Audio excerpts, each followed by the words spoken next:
For today's video guys, magvo-voice over naman tayo nito sa ating video na ito ay. Wow! So ang aming ginawa ngayong araw na ito is gumawa kami ng garden gamit itong mga bottle na ito mga inday.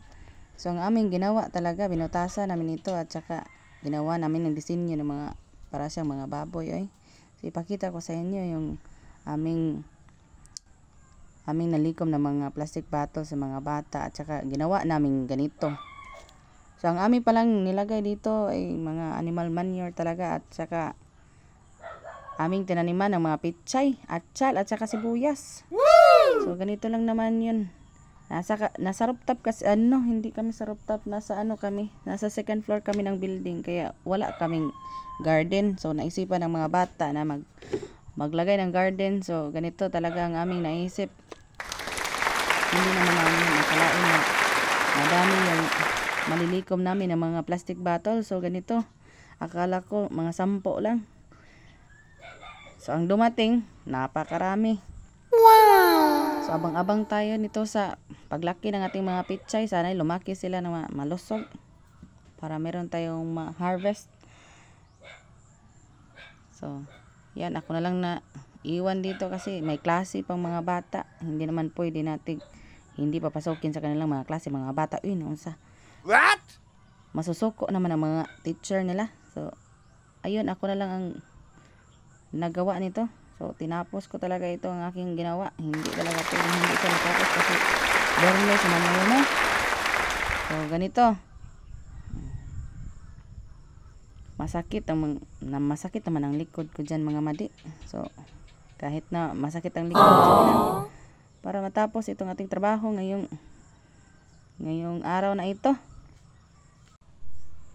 So inisip ko talaga mabuti kung ano talaga ang dapat namin gawin ngayong araw na ito. So ito ang naisip namin.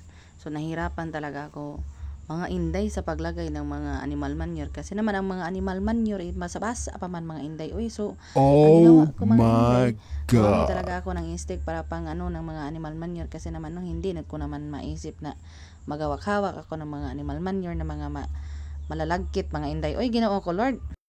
Nice. So, ganyan talaga ang mga disenyo ng aking mga plastic bottle.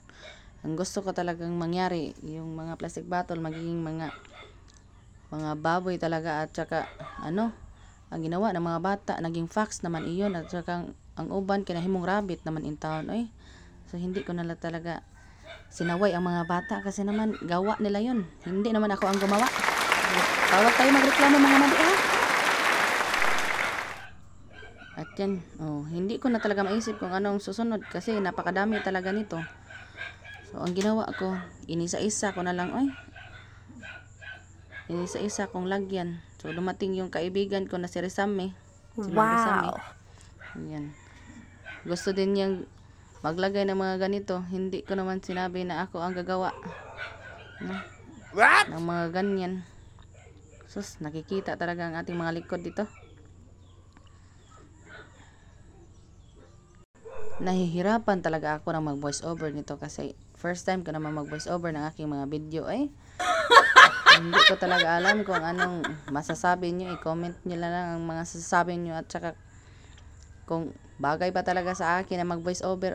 Ginawa ko na talaga ang aking best para naman matanaw kayo sa aking mga video. Agoroy.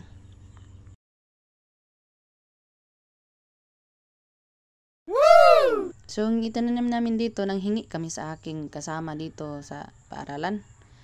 Kasi naman marami namang mga tanim dito at saka ginawa namin, humingi na lang kami para hindi na kami bibili. Wow! Na lang dito. Ito na lang ang aking gagawin kasi naman para naman wala naman ang ating mga stress dito sa mga badlongon ng mga bata. Ginoo ko. Hindi ko naman alam kung paano sila hindi naman pwedeng itugpo natin sila dito sa or ipanglabay dito sa second floor. Kaya naman ito na lang ating gagawin para mabawas-bawas naman ang mga stress natin. So yan, natapos ko na talaga. Nagsilhig na lang ako kasi naman ulit-ulit ang mga dito sa hilid ko na lang yan para maayos naman dito sa aking tinatrabahoan. Thank you for watching. Bye-bye.